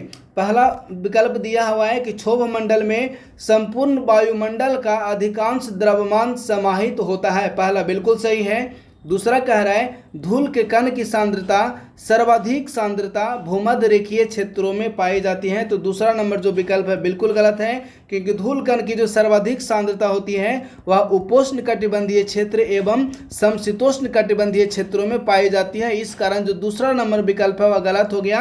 अब प्रश्न हम लोग देखते हैं। प्रश्न कह रहा है कि उपरोक्त निम्नलिखित कथनों में से कौन सा कथन सही है, तो ऑब्वियसली ऑप्शन नंबर ए अर्थात केवल पहला नंबर जो स्टेटमेंट है वह सही है। नेक्स्ट 52 नंबर प्रश्न कह रहा है महासागरीय जल में तापमान भिन्नता के संदर्भ में थर्मोक्लाइन परत के लिए निम्नलिखित में से कौन सा कथन सही है। पहला नंबर विकल्प कह रहा है थर्मोक्लाइन परत में तापमान में तेजी से कमी आती है, पहला बिल्कुल सही है। दूसरा नंबर कह रहा है इसे महासागरीय त्वचा के रूप में जाना जाता है, दूसरा बिल्कुल गलत। तीसरा कह रहा है कि थर्मोक्लाइन की गहराई और क्षमता पूरे वर्ष स्थिर रहती है। देखिए तीसरा नंबर विकल्प भी गलत है। अब प्रश्न कह रहा है कि कौन सा कथन सही है, अर्थात ऑप्शन नंबर ए अर्थात केवल पहला नंबर जो विकल्प है वह सही है। नेक्स्ट 53 नंबर प्रश्न कह रहा है निम्नलिखित टेक्टोनिक प्लेटों पर विचार करें, कोकस प्लेट, नाजका प्लेट और कैरेबियन प्लेट। प्रश्न कह रहा है कि उपर्युक्त प्लेटों की उत्तर से दक्षिण की ओर सही क्रम में व्यवस्थित करिए। यदि हम लोग कोकस प्लेट की बात करें तो जो कोकस प्लेट है वह मध्य अमेरिका में पाया जाता है, ध्यान दीजिएगा कोकस प्लेट जो है वह मध्य अमेरिका में पाया जाता है। दूसरा यदि नाजका प्लेट की बात करें तो साउथ अमेरिका यानी कि दक्षिण अमेरिका में नाजका प्लेट पाया जाता है। और इसके अलावा जो नेक्स्ट है कैरेबियन प्लेट, तो यदि हम लोग कैरेबियन प्लेट की बात करें तो यह मुख्यतः एक समुद्री टेक्टोनिक प्लेट है, यानी कि कैरेबियन प्लेट है समुद्री क्षेत्रों में पाया जाता है। अब इसका आधार पर यदि हम लोग इसे उत्तर से दक्षिण के क्रम में व्यवस्थित करें तो सबसे उत्तर में हो जाएगा कैरेबियन प्लेट यानी कि ऑप्शन नंबर 3, उसके बाद जो हो जाएगा वह कोकस प्लेट यानी कि ऑप्शन नंबर 1, उसके बाद हो जाएगा नाजका प्लेट यानी कि ऑप्शन नंबर 2। अब इसका आधार पर हमारा आंसर निकल कर आ रहा है ऑप्शन नंबर बी। नेक्स्ट प्रश्न है डेन्यूब नदी के लिए निम्नलिखित कथनों पर विचार करें और बताएं कि उपरोक्त में से कौन सा जो कथन है वह गलत है। पहला कह रहा स्टेटमेंट किया जर्मनी के ब्लैक फॉरेस्ट से निकलती है, तो देखिए पहला नंबर स्टेटमेंट जो है बिल्कुल गलत हो गया, क्योंकि जो डेन्यूब नदी है वह जर्मनी के ब्लैक फॉरेस्ट से नहीं बल्कि यदि डेन्यूब नदी की हम लोग बात करें तो एक मिनट, प्रश्न कह रहा है कि कौन सा कथन गलत है। डेन्यूब नदी जर्मनी के ब्लैक फॉरेस्ट से निकलती है। देखिए पहला नंबर जो स्टेटमेंट है बिल्कुल सही है, क्योंकि यदि जो डेन्यूब नदी है वह ब्लैक फॉरेस्ट से निकलती है, पहला बिल्कुल सही। दूसरा कह रहा है कि यह यूरोप की सबसे बड़ी नदी है। यदि यूरोप की सबसे बड़ी नदी की बात करें तो यूरोप की सबसे बड़ी नदी है वोल्गा, यानी कि दूसरा नंबर जो स्टेटमेंट है वह गलत हो गया। तीसरा कह रहा है कि यह कैस्पियन सागर में गिरती है। यदि हम लोग डेन्यूब नदी की बात करें तो कैस्पियन सागर में नहीं बल्कि जो डेन्यूब नदी है वह काला सागर में गिरती है, तो इसका आधार पर जो तीसरा नंबर स्टेटमेंट है वह भी गलत हो गया। प्रश्न करा कि कौन सा कथन गलत है, तो आंसर निकल कर आ रहा है option number C. Next 55 number प्रश्न कह रहा है कि निम्नलिखित में से कौन प्रशांत अग्निवलय पर अवस्थित है। यदि प्रशांत अग्निवलय या रिंग ऑफ फायर की हम लोग बात करें तो यह जो क्षेत्र है वह मुख्य रूप से ज्वालामुखीय क्षेत्र के लिए प्रसिद्ध है, तो इसके अंतर्गत फिलीपीन ट्रेंच, जापान ट्रेंच और मध्य अमेरिकी ट्रेंच ये तीनों शामिल हैं, तो प्रश्न का आंसर हो जाएगा option number D. Next 56 number प्रश्न कह रहा है कोरल के लिए निम्नलिखित कथनों पर विचार करें। पहला स्टेटमेंट है कि जो कोरल है वह अकशेरुकी का उदाहरण है, तो कोरल जो है वह अकशेरुकी का उदाहरण है, बिल्कुल सही है। दूसरा कह रहा है कठोर कोरल केवल शाकाहारी होते हैं। देखिए कठोर के जो कोरल है वह केवल शाकाहारी नहीं बल्कि शाकाहारी के साथ साथ ये लोग मांसाहारी भी होते हैं, तो जो दूसरा नंबर विकल्प है वह गलत हो गया। तीसरा नंबर कह रहा है कोरल के जीवित रहने के लिए गर्म पानी और धूप आवश्यक होता है, आवश्यक शर्तें हैं। देखिए गर्म पानी और धूप बिल्कुल कोरल के जीवित रहने के लिए आवश्यक शर्त है, लेकिन सिर्फ और सिर्फ गर्म पानी और धूप ही आवश्यक शर्त नहीं है। इस कारण जो तीसरा नंबर विकल्प है वह भी गलत हो गया। प्रश्न कह रहा है कि उपर्युक्त में से कितने कथन सही हैं, तो उपर्युक्त में से सिर्फ और सिर्फ एक कथन सही है, जो कि पहला नंबर सिर्फ और सिर्फ स्टेटमेंट है। नेक्स्ट 57 नंबर प्रश्न कह रहा है बालूका स्तूप के लिए निम्नलिखित कथनों पर विचार करें। पहला नंबर स्टेटमेंट है इसका निर्माण गुरुत्वाकर्षण के प्रभाव में होता है, तो पहला बिल्कुल सही है। दूसरा कह रहा है रेत की आपूर्ति खराब होने पर अनुदैर्ध्य टीलों का निर्माण होता है, दूसरा भी सही है। प्रश्न कह रहा है कि उपरोक्त कथनों में से कौन सा कथन सही है, तो इस प्रश्न का आंसर हो जाएगा ऑप्शन नंबर ए, अर्थात 1 और 2 दोनों जो स्टेटमेंट है वह सही है। नेक्स्ट 58 नंबर प्रश्न कह रहा है निम्नलिखित कथनों पर विचार करें और बताएं कि उपरोक्त में से कौन सी विशेषता किसी प्रजाति को विलुप्त होने के प्रति संवेदनशील बनाती है। पहला कह रहा है कि बड़े शरीर का आकार होना, बिल्कुल सही है। दूसरा कह रहा है कि निश्चित प्रवासी मार्ग होना, यह भी सही है। और तीसरा कह रहा है खाद्य श्रृंखला में उच्च पोषी स्तर पर भोजन करना, यह भी सही है। तो इस प्रश्न का आंसर हो जाएगा ऑप्शन नंबर ए, अर्थात 1, 2 और 3 तीनों नंबर जो विकल्प है वे सही है। नेक्स्ट 59 नंबर प्रश्न कह रहा है, देखिए 59 नंबर प्रश्न है और यूरोप प्रकार की जलवायु से संदर्भित है। तो प्रश्न कह रहा है यूरोप की जलवायु के संदर्भ में निम्नलिखित कथनों पर विचार करें और बताएं कि उपरोक्त में से कौन सा कथन सही है। पहला कह रहा है कि वर्षा गर्मी के कुछ महीनों तक ही सीमित होती है, तो पहला जो है वो पूरी तरह से गलत होगा, क्योंकि जो वर्षा है वो वर्ष भर वर्षा होती है, तो पहला स्टेटमेंट गलत हो गया। दूसरा कह रहा है कि यूरोप वेस्टर्लीज के क्षेत्र में स्थित है, दूसरा बिल्कुल सही है। तीसरा कह रहा है कि पश्चिम में वर्षा भारी होती है और पूर्व की ओर कम वर्षा होती है, तो तीसरा नंबर विकल्प भी सही है। अब इसके आधार पर यदि हम आंसर को सिलेक्ट करें तो ऑप्शन नंबर बी, अर्थात केवल 2 और 3 नंबर जो विकल्प है वे सही है। नेक्स्ट 60 नंबर प्रश्न कह रहा है मालवा का पठार निम्न में से किसका उदाहरण है, तो जो मालवा का पठार है वह पिडमॉन्ट पठार का उदाहरण है, अर्थात option number C. Next 61 number प्रश्न है विश्व में सबसे बड़ी तट रेखा निम्न में से किस देश की है। यदि विश्व में सबसे बड़ी तट रेखा की बात करें तो वर्तमान समय में जो आंकड़े उपलब्ध हैं उसके अनुसार विश्व में सबसे बड़ी तट रेखा कनाडा देश की है, अर्थात option number B. Next 62 number प्रश्न कह रहा है निम्नलिखित में से कौन सा पृथ्वी के अपनी धुरी पर झुकने का एक प्रमुख परिणाम है। तो देखिए पहला नंबर स्टेटमेंट कह रहा है किसी महाद्वीप के पूर्व और पश्चिम के बीच सूर्योदय के समय का अंतर यह पृथ्वी के अपनी अक्ष पर धुरी पर झुकने का कारण नहीं है, तो पहला नंबर गलत हो गया। दूसरा कह रहा है गर्मियों के दौरान उत्तरी गोलार्ध में दिन की लंबाई दक्षिण की तुलना में अधिक बढ़ती है, बिल्कुल सही है। तीसरा कह रहा है कि दोनों गोलार्धों में उच्च अक्षांशों पर विशाल बर्फ की चादरें अवस्थित है, यह भी सही है। तो प्रश्न कह रहा है उपरोक्त दिए गए कोड में से कथन का चयन कर सही विकल्प का चयन करना है, तो 2 और 3 नंबर जब विकल्प सही है तो इसका आधार पर आंसर निकल कर आ रहा है option number C. Next 63 number प्रश्न कह रहा है आर्द्रभूमियों के लिए निम्नलिखित में से कौन सा कथन सही है। ध्यान दीजिएगा आर्द्रभूमि इसका मतलब हुआ वेटलैंड के संदर्भ में निम्नलिखित में से कौन सा कथन सही है। पहला नंबर स्टेटमेंट कह रहा है कि वे पूरे वर्ष नदी में पानी का स्थिर प्रवाह प्रदान करते हैं, पहला बिल्कुल सही है। दूसरा कह रहा है कि वे भूजल यानी कि ग्राउंड वाटर को रिचार्ज करते हैं, यह भी सही है। तीसरा कह रहा है कि वे जल के बहाव को साफ और शुद्ध करते हैं, यह भी सही है। तो अब इसका आधार पर आंसर निकल कर आ रहा है ऑप्शन नंबर डी, क्योंकि उपरोक्त तीनों जो विकल्प हैं वे सही हैं। नेक्स्ट 64 नंबर प्रश्न कह रहा है पृथ्वी की क्रस्ट से आने वाला पिघला हुआ लावा इसकी सतह पर बेसाल्टिक लावा की क्रमिक परतों तक फैल जाता है और ये जमकर ज्वालामुखीय पठार का निर्माण करते हैं। तो बताइए कि निम्नलिखित में से कौन सा ज्वालामुखीय या लावा के पठार का उदाहरण है। तो यदि हम लोग कोलंबियन स्नेक पठार की बात करें तो ये ज्वालामुखी क्रिया से निर्मित एक पठार है, तो इस प्रश्न का आंसर हो जाएगा option number C. Next 65 number प्रश्न कह रहा है कि निम्नलिखित में से किस देश में ज्वालामुखियों की संख्या सर्वाधिक है। यदि ज्वालामुखी की संख्या के आधार पर देश की बात करें तो जो यूएसए यानी कि अमेरिका है उस देश में ज्वालामुखियों की संख्या सर्वाधिक है, तो इस प्रश्न का आंसर हो जाएगा ऑप्शन नंबर बी। नेक्स्ट दूसरे नंबर पर जो सर्वाधिक ज्वालामुखी देखने को मिलती है वह जापान में दूसरी सर्वाधिक ज्वालामुखी देखने को मिलती है। और इसके आधार पर यदि तीसरी सर्वाधिक ज्वालामुखी की बात करें तो इंडोनेशिया में विश्व में किस तीसरी सर्वाधिक ज्वालामुखी देखने को मिलती है। तो प्रश्न कर रहा है कि विश्व की सर्वाधिक ज्वालामुखियों की संख्या के आधार पर देश कौन सा है, तो इसका आंसर हो जाएगा ऑप्शन नंबर बी अर्थात यूएसए। नेक्स्ट 66 नंबर प्रश्न कह रहा है निम्नलिखित में से कौन सा कथन सही नहीं है। ध्यान दीजिएगा, प्रश्न कह रहा है कि कौन सा कथन सही नहीं है यानी कि गलत है।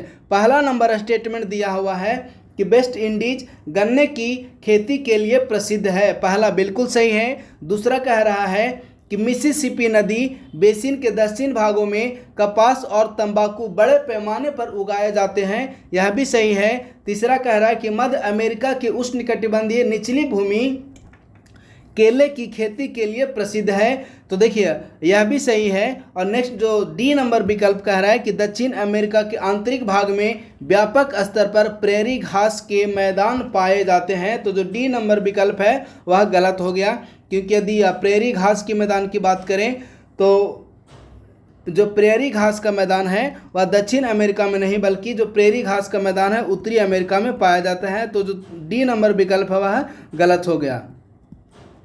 तो इस प्रश्न का आंसर भी हो जाएगा option number D. Next 67 number प्रश्न कह रहा है कि निम्नलिखित कथनों पर विचार करें और बताएं कि उपरोक्त में से कौन सा कथन सही है। पहला कह रहा है लॉरेंसिया और गोंडवाना लैंड पैंथालासा का हिस्सा थे, तो पहला नंबर जो विकल्प है कि लॉरेंसिया और गोंडवाना लैंड पैंथालासा का हिस्सा थे, पहला गलत हो गया, क्योंकि पैंथालासा नहीं बल्कि लॉरेंसिया और गोंडवाना लैंड मुख्य रूप से पेंजिया के हिस्सा थे, तो पहला नंबर विकल्प गलत हो गया।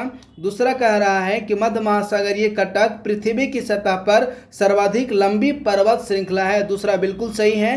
तो प्रश्न कह रहा है कि उपर्युक्त कथनों में से कौन सा कथन सही है, तो इसके आधार पर इस प्रश्न का आंसर निकल कर आ रहा है ऑप्शन नंबर बी। नेक्स्ट प्रश्न है ओडेसा बंदरगाह जिसे हाल ही में रूस यूक्रेन युद्ध के संदर्भ में समाचारों में देखा जा सकता है निम्न में से किस बेसिन में स्थित है, तो जो ओडेसा बंदरगाह है वो काला सागर में अवस्थित है अर्थात option number B. Next 69 number प्रश्न कह रहा है कि काष्ठ स्थलाकृति के लिए निम्नलिखित में से कौन सा सही है। पहला, इसकी विशेषता भूमिगत जल निकासी व्यवस्था, इसकी प्रमुख विशेषता भूमिगत जल निकासी व्यवस्था है, पहला बिल्कुल सही है। दूसरा कह रहा है कि यह उन क्षेत्रों में अधिक गहरा है जहां की जल स्तर अपेक्षाकृत कम है, दूसरा बिल्कुल सही है। तीसरा कह रहा है कि भारत में काष्ठ स्थलाकृति मुख्यतः उत्तरी बिहार में पाई जाती है, तो देखिए यह जो भारत में काष्ठ स्थलाकृति है वह मुख्य रूप से विंध्यन क्षेत्रों में पाई जाती है, तो इसमें सिर्फ उत्तरी बिहार नहीं बल्कि यदि विंध्यन क्षेत्र की हम लोग बात करें तो साउथ बिहार यानी कि दक्षिण बिहार के अतिरिक्त मध्य प्रदेश का जो बेल्ट है वो भी विंध्यन क्षेत्र में आता है, तो तीसरा नंबर जो विकल्प है वह गलत हो गया। प्रश्न कर रहा है कि नीचे दिए गए कोड का उपयोग करके सही उत्तर का चयन करें, तो ऑप्शन नंबर ए अर्थात केवल 1 और 2 नंबर जो विकल्प है वे सही है। नेक्स्ट प्रश्न कह रहा है जियोक्रोनोलॉजी वह विज्ञान है जो निम्न में से किस क्षेत्र से संबंधित है। यदि जियोक्रोनोलॉजी की बात करें तो इसके अंतर्गत हम लोग चट्टान, जीवाश्म और अवसाद की आयु का निर्धारण करते हैं, तो ऑप्शन नंबर बी इस प्रश्न का सही आंसर है। नेक्स्ट 71 नंबर प्रश्न कह रहा है निम्नलिखित में से कौन सा देश बाल्टिक सागर के साथ सीमा एवं तट साझा नहीं करता है। तो यदि बाल्टिक सागर की बात करें तो उसके साथ यूक्रेन जो है वह सीमा का साझा नहीं करता है अर्थात option number D. Next 72 number प्रश्न की बात करें तो देखिए जो 72 नंबर प्रश्न है वो कह रहा है कि निम्नलिखित में से कौन सी महासागरीय जलधारा दक्षिणी अटलांटिक महासागर में बहती है। यदि दक्षिणी अटलांटिक महासागर की जलधारा की बात करें तो गल्फ स्ट्रीम बिल्कुल गलत, क्रोशिया जलधारा बिल्कुल गलत और लैब्राडोर की जलधारा बिल्कुल गलत। ये जो है वो दक्षिणी अटलांटिक महासागर में नहीं बहती हैं, तो इस प्रश्न का आंसर हो जाएगा ऑप्शन नंबर डी अर्थात उपरोक्त में से कोई नहीं। अर्थात जो तीनों जो जलधारा दिए हुए हैं वे तीनों जलधारा हैं वे दक्षिणी अटलांटिक महासागर की जलधारा नहीं है, बल्कि यदि गल्फ स्ट्रीम की हम लोग बात करें तो जो गल्फ स्ट्रीम है वह अटलांटिक महासागर में बिल्कुल बहती है, लेकिन गल्फ स्ट्रीम मुख्य रूप से उत्तरी अटलांटिक महासागर में बहती है, तो पहला नंबर हो गया उत्तरी अटलांटिक महासागर। अब हम लोग यदि क्रोशिया जलधारा की बात करें तो जो क्रोशिया जलधारा है वह प्रशांत महासागर की जलधारा है, तो बी भी गलत हो गया।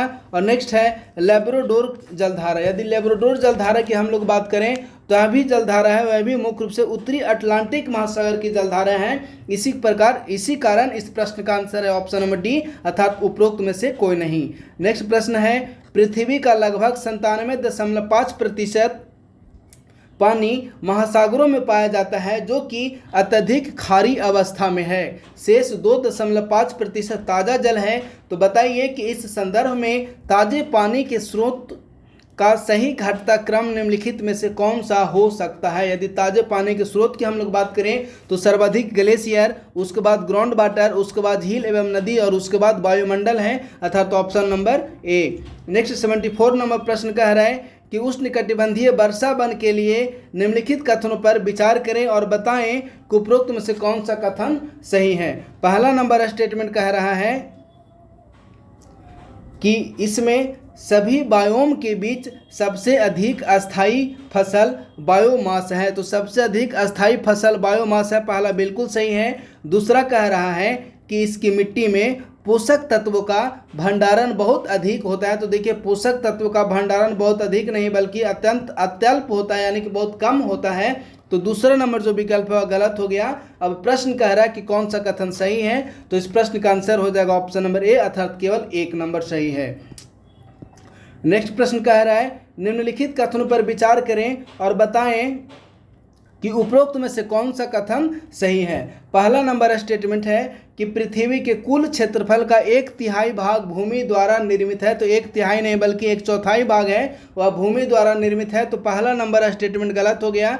दूसरा कह रहा है कि विश्व की केवल 1% भूमि पर ही वेटलैंड है, 1% नहीं बल्कि विश्व की 6% भूमि पर वेटलैंड है, अर्थात दूसरा नंबर विकल्प भी गलत हो गया।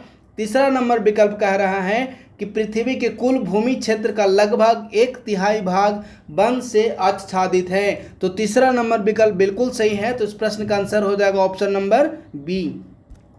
नेक्स्ट प्रश्न कह रहा है कि ईंधन की लकड़ी, चारा आदि उपलब्ध कराने के लिए सभी अप्रयुक्त और परती भूमि पर पेड़ और झाड़ियां लगाना क्या कहलाता है। तो इस प्रक्रिया को हम लोग सामाजिक वानिकी के रूप में जानते हैं, अर्थात ऑप्शन नंबर डी। नेक्स्ट प्रश्न कह रहा है, यदि हम रूस को छोड़ दें तो भौगोलिक क्षेत्र की दृष्टि से यूरोप का सबसे बड़ा देश कौन सा है। यानी कि यह प्रश्न कह रहा है कि रूस के बाद यूरोप का दूसरा सबसे बड़ा देश कौन सा है। यदि रूस के बाद यूरोप का दूसरा सबसे बड़ा देश की बात करें तो रूस के बाद यूरोप का दूसरा सबसे बड़ा देश यूक्रेन है, अर्थात ऑप्शन नंबर सी। नेक्स्ट प्रश्न कह रहा है, निम्नलिखित में से कौन सी नदी काला सागर में गिरती है। यदि काला सागर में गिरने वाली नदी की बात करें तो देखिए, पहला विकल्प है डेन्यूब, बिल्कुल सही है। दूसरा कह रहा है नीपर, यह भी सही है। तीसरा कह रहा है यूराल, यूराल काला सागर में नहीं बल्कि जो यूराल है वह कैस्पियन सागर में गिरती है। तो तीसरा नंबर विकल्प है वह गलत हो गया। चौथा नंबर विकल्प कह रहा है डॉन, डॉन बिल्कुल काला सागर में गिरती है। तो अब इसका आधार पर इस प्रश्न का जो आंसर हो जाएगा वह है ऑप्शन नंबर डी, अर्थात 1, 2 और 4, यानी कि डेन्यूब, नीपर और जो डॉन नदियां हैं वो काला सागर में गिरती हैं, जबकि जो यूराल नदी है वह कैस्पियन सागर में गिरती है।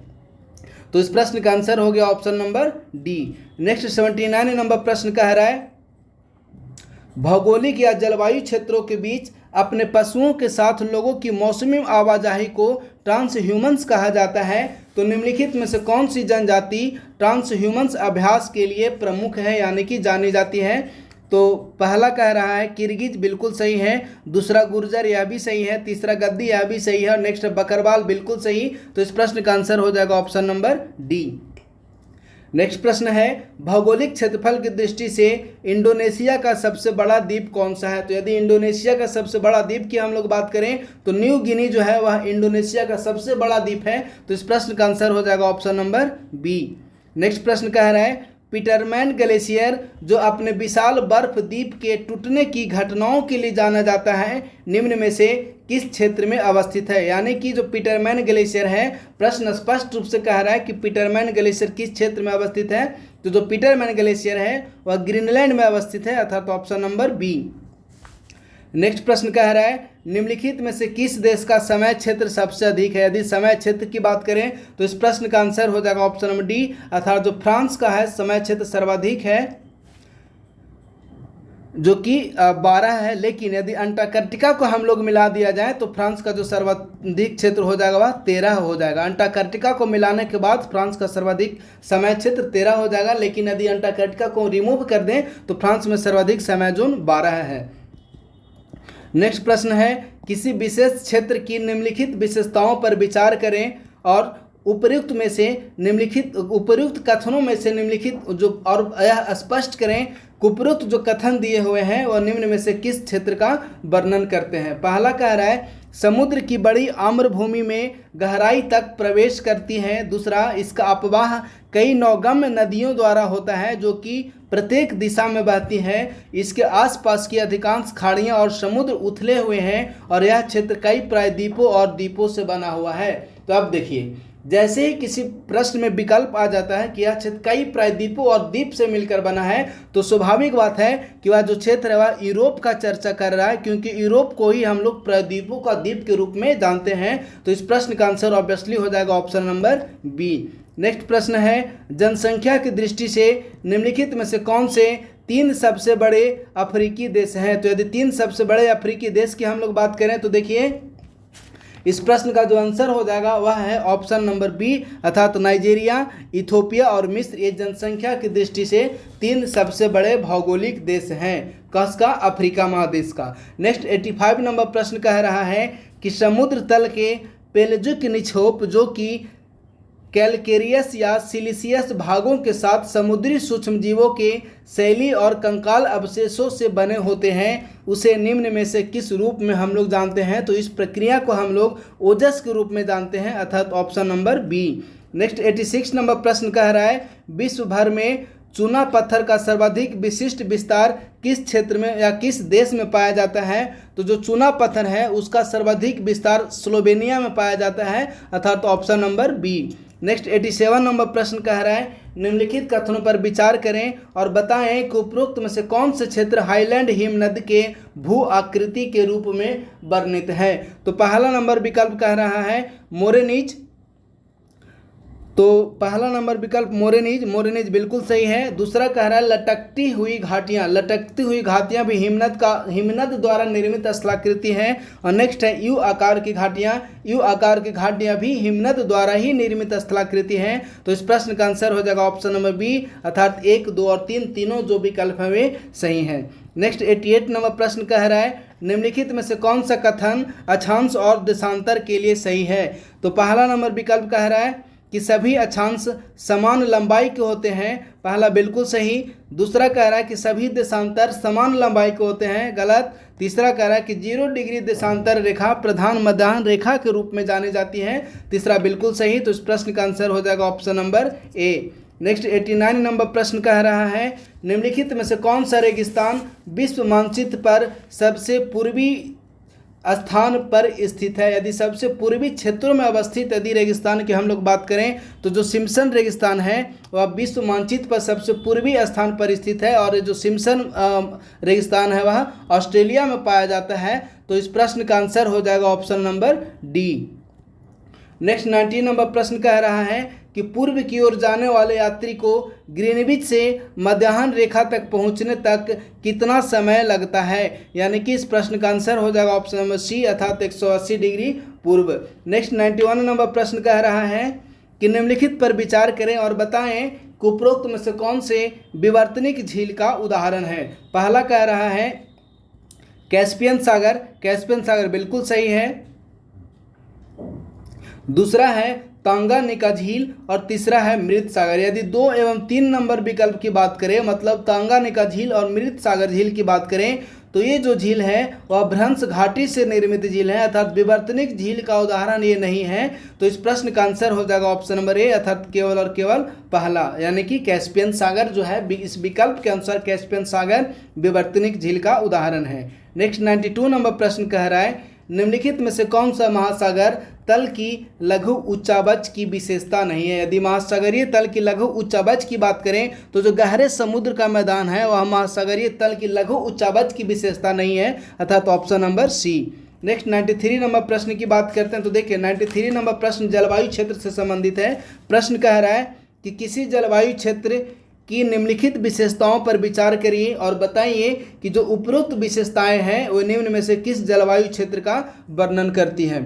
पहला कह रहा है कि अपतटीय व्यापार के साथ शुष्क गर्मी लगती है।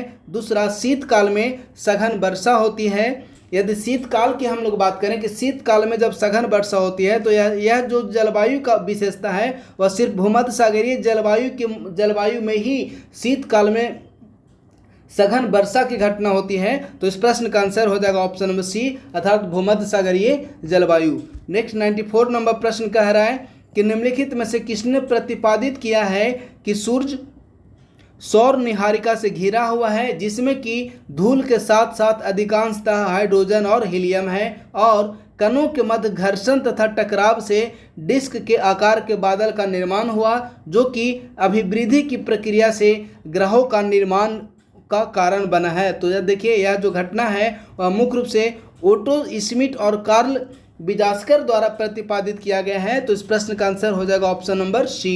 नेक्स्ट 95 नंबर प्रश्न कह रहा है कि निम्नलिखित में से कौन सा कारक समुद्र के पानी के तापमान के वितरण को प्रभावित करता है। यदि समुद्र के पानी के तापमान को वितरण को प्रभावित करने वाले कारक की बात करें तो पहला है अक्षांश, बिल्कुल सही है। दूसरा कह रहा है भूमि एवं जल का असमान वितरण, यह भी सही है। तीसरा है प्रचलित हवा, बिल्कुल सही। और चौथा है समुद्री जलधारा, बिल्कुल सही है। तो इस प्रश्न का आंसर हो जाएगा option number C. Next 96 number प्रश्न कह रहा है लैप्स, चुकची, समोएडस, याकुत, ये सब खानाबदोश जनजातियां हैं जो निम्न में से किस क्षेत्र में पाई जाती हैं। तो यदि लैप्स, चुकची, समोएडस और याकुत खानाबदोश जनजातियां की बात करें तो ये जो जनजातियां हैं वो मुख्य रूप से यूरेशियन टुंड्रा क्षेत्र में पाई जाने वाली जनजाति हैं, अर्थात option number B. Next 97 number प्रश्न कह रहा है निम्नलिखित में से किस कारक ने मछली को जापानी और चीनी लोगों के आहार की प्रमुख वस्तु और मुख्य प्रोटीन भोजन के रूप में लोकप्रिय बना दिया है। तो देखिए, पहला नंबर विकल्प कह रहा है कि उत्तर पश्चिम प्रशांत महासागर विश्व की प्रमुख मछली पकड़ने वाला क्षेत्र है, बिल्कुल सही है। दूसरा कह रहा है कि जापान में पशुधन पालन के लिए बहुत कम चारागाह हैं, यह भी सही है। और नेक्स्ट इसके धार्मिक कारण, बिल्कुल सही। अब प्रश्न कह रहा है कि नीचे दिए गए कोड का उपयोग करके सही उत्तर का चयन करें, तो ऑब्वियसली ऑप्शन नंबर डी के साथ हम लोग जाएंगे क्योंकि उपरोक्त जो तीनों विकल्प है वे सही है। नेक्स्ट प्रश्न कह रहा है पंपास, बेल्ट, डॉन्स और प्रेरी घास के मैदान निम्न में से किस क्षेत्रों में पाए जाते हैं। तो जो पंपास, बेल्ट, डॉन्स और प्रेरी घास के मैदान हैं वे मुख्य रूप से समशीतोष्ण महाद्वीपीय या स्टेपी जलवायु वाले क्षेत्रों में पाए जाते हैं, अर्थात इस प्रश्न का आंसर हो जाएगा option number B. Next 99 number प्रश्न की बात करें तो देखिए, जो 99 नंबर प्रश्न है वह कह रहा है कि सूची 1 को सूची 2 से सुमेलित करना है। एक तरफ हवा दिया हुआ है, दूसरी तरफ उस हवा से संबंधित क्षेत्र दिया हुआ है। तो यदि हम लोग सिरोको की बात करें तो यह सहारा रेगिस्तानी क्षेत्र में चलता है, यानी कि ए का हो जाएगा ऑप्शन नंबर 2। नेक्स्ट है मिस्टल, मिस्टल जो है फ्रांस में चलता है, तो बी का हो जाएगा ऑप्शन नंबर 1। तो ऑब्वियसली सी का हो जाएगा ऑप्शन नंबर 3। तो इसके आधार पर इस प्रश्न का जो आंसर निकल कर आ रहा है वह है ऑप्शन नंबर बी, अर्थात सिरोको जो हवा है वह सहारा रेगिस्तान में चलता है, मिस्टल फ्रांस, और जो बोरा हवा है वह एडियाटिक तट यानी कि भूमध्य सागरीय क्षेत्र में चलता है। तो इस प्रश्न का आंसर हो जाएगा ऑप्शन नंबर बी। 100 नंबर प्रश्न कह रहा है निम्नलिखित कथनों पर विचार करें और बताएं कि उपरोक्त में से कौन से कथन है वे सही हैं। पहला विकल्प दिया हुआ है कि उत्तरी सागर उच्च अक्षांशों में स्थित होने के कारण उच्च लवणता दर्ज करता है। तो पहला नंबर जो विकल्प है वह गलत हो गया। दूसरा कह रहा है कि बाल्टिक सागर में बड़ी मात्रा में नदी जल के प्रवाह के कारण कम लवणता दर्ज की जाती है। तो देखिए बी नंबर दूसरा नंबर जो विकल्प है बिल्कुल सही है।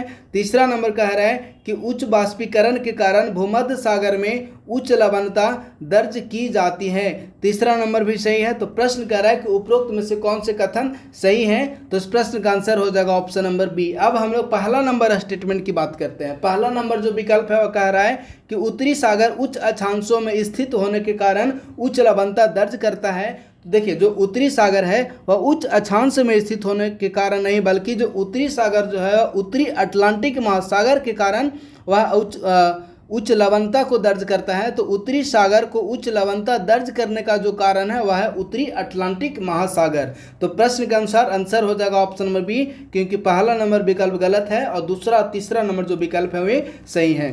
नेक्स्ट 101 नंबर प्रश्न कह रहा है कि किस प्रकार के बादल आमतौर पर सूर्य और चंद्रमा के चारों ओर दृश्यमान प्रभा मंडल की विशिष्ट विशेषता प्रदर्शित करते हैं। तो ये जो बादल हैं वो उसे मुख्य रूप से हम लोग सीरो स्टेटस बादल के रूप में जानते हैं, अर्थात option number B. Next 102 number प्रश्न कह रहा है पृथ्वी के आंतरिक भाग के संदर्भ में निम्नलिखित में से कौन एस्थेनोस्फीयर शब्द का सबसे अच्छा वर्णन करता है। तो जो एस्थेनोस्फीयर शब्द है वह मुख्य रूप से मेंटल के ऊपरी भाग के रूप में इसे हम लोग प्रयोग करते हैं, अर्थात option number C. Next 103 number प्रश्न कह रहा है निम्नलिखित कथनों पर विचार करें और बताएं कि उपरोक्त में से कौन से जो कथन है वे सही है। पहला नंबर स्टेटमेंट दिया हुआ है कि शीतोष्ण चक्रवात दोनों गोलार्धों में 35 डिग्री और 65 डिग्री के बीच मध्य अक्षांशों में बनते हैं, पहला बिल्कुल सही है। दूसरा नंबर स्टेटमेंट कह रहा है कि शीतोष्ण चक्रवात ग्रीष्म ऋतु में अधिक प्रबल होते हैं। देखिए ग्रीष्म ऋतु नहीं बल्कि जो शीतोष्ण चक्रवात है मुख्य रूप से शीत ऋतु में अधिक प्रबल होते हैं। तो दूसरा नंबर विकल्प है वो गलत हो गया। प्रश्न कह रहा है कि कौन सा कथन सही है, तो इस प्रश्न का आंसर है ऑप्शन नंबर ए। 104 नंबर प्रश्न कह रहा है निम्नलिखित कथनों पर विचार करें और बताएं कि उपरोक्त में से कौन सा कथन सही है।